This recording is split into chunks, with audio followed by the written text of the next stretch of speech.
Hey everybody, it's Francis from Gym English and welcome to today's video. Are you giving the exam for the first time, or if you've given it once or twice and the result wasn't really good? This video is for you. Today, I'm going to be talking about the PTE exam pattern, structure, and format that you need to know in order to do well in your exam. Specifically, I'm going to give you an overview of all the 4 sections and how they look like, including some important tips and tricks.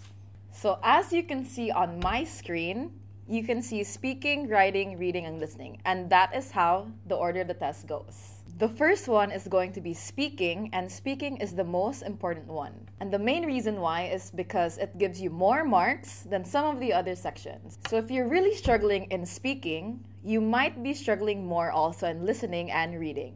And the reason why is because all the sections are connected. So now let's have a look at how the speaking section looks like.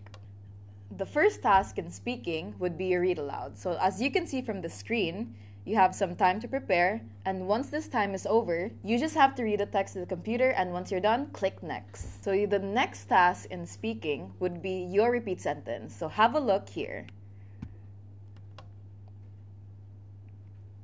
Tutorials are held for 2 hours every Thursday during semester.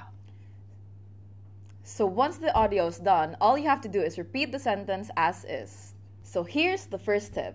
This section or this task in particular gives you most marks. This is the one you have to practice a lot. And this is a bit unfair. The reason why is because it tests your short-term memory. So even if you have good English, you might not be able to get the full marks for this one, which is why you need to practice a lot.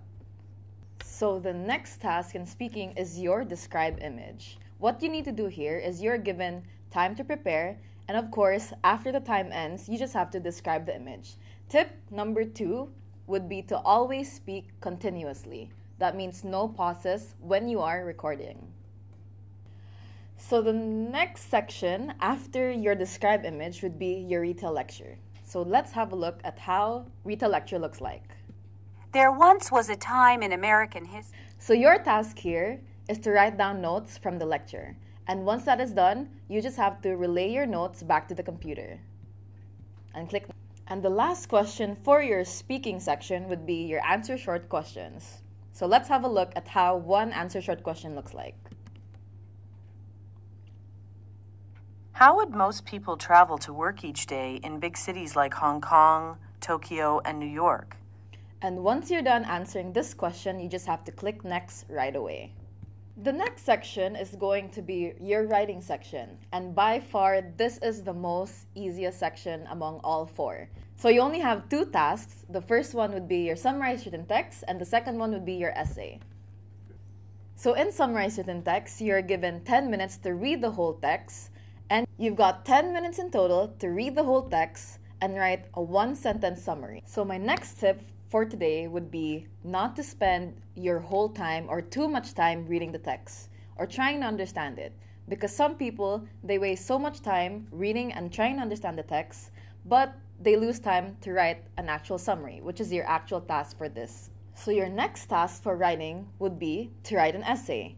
And as you can see, so our best tip would be to memorize a certain format, which is going to help you finish and type it quicker and answer the whole essay right on time. So that is all for writing. So our first task for reading would be the reading and writing fill in the blanks. So for reading and writing fill in the blanks, you get 4 options for each blank and only one is correct. What makes this task hard would be the fact that they use a lot of uncommon words. That means these words are actually academic and test your vocabulary. Your second task for reading would be your multiple choice, choose multiple answer. So as you can see, I can actually pick all the choices, but there are only 2 to 3 correct answers. So this is why this question has negative marking as well, which means that you get minus marks for every incorrect answer. Your third task for reading would be your reorder paragraphs. So as you can see from the screen, you have to drag these from left to right in the correct logical sequence. And this is the most hated section in reading because it tests mostly your logical way of thinking instead of your English. Your fourth task for reading would be reading fill in the blanks. So all you have to do is drag the correct words on the individual blanks. So all your choices would be in the bottom, in the box. Your last task for reading would be multiple choice, choose single answer. So pretty self-explanatory here. All you have to do is just pick one answer. Good. Now So my number one tip for the whole reading section would be to practice your fill in the blanks. And the reason why is because they're always adding more items, and that way it's very hard for everyone to memorize. So what you need to do is to practice in order to understand the grammar and the vocabulary. So after your reading section, you get the option to get a 10-minute break. So again, it's optional, but we do recommend that you take the 10-minute break. And the last but not the least is going to be your listening section. Before we go into listening, the one thing you need to know is how to manage your time in order to save enough time for the last section or the last task in listening. So your first task for listening would be your summarise spoken text. So very similar to retell lecture, you get time to write down notes while the audio is playing, except that you have to write a summary instead of speaking it. One of the problems with primary teaching is that you are expected to be a jack of all trades. And for this whole task, you only get 10 minutes to write a summary. Once the summarized spoken text is done, you have to be very quick because everything else is timed once. For all the other questions, you need to manage the time by yourself. So the first task after your summarized spoken text would be multiple choice, choose multiple answers. Just like in reading, you get 2 to 3 correct answers, but instead of reading the whole text, you listen to the audio. And once again, same in reading, it has negative marks as well. The next task after multiple choice, choose multiple answers would be your fill in the blanks. So as you can see from my screen, there are blanks on every text or every line, and you have to listen to the audio in order to fill up these blanks. And yes, spelling really matters. The next task is highlight correct summary, and based on the audio, you have to pick one summary that summarizes the whole audio from these 4 options. Next is multiple choice, choose single answer. Very simple, you only have to choose one because it gives you 1 mark. This goes the same for select missing word. So the last part of the audio is missing, and you only have to pick one option that fits in the audio best.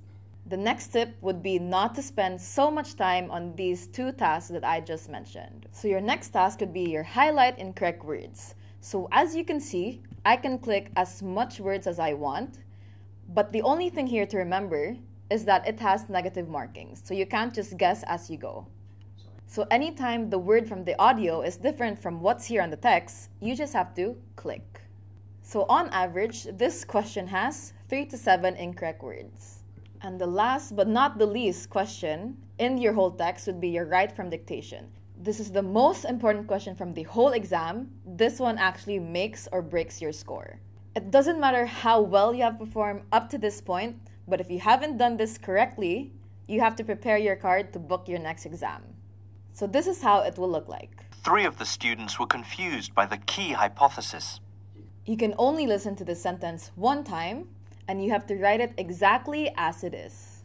So the final tip would be to always practice this every single day, because you might get different accents, different speeds, and even if your English is so good, you might mess up in the first part and the rest of it is gone. If you find this video very helpful and want to test your own knowledge, check the link on the description if you want to test your knowledge before taking the exam, because this mock test will give you your own score and for you to prepare before your final exam.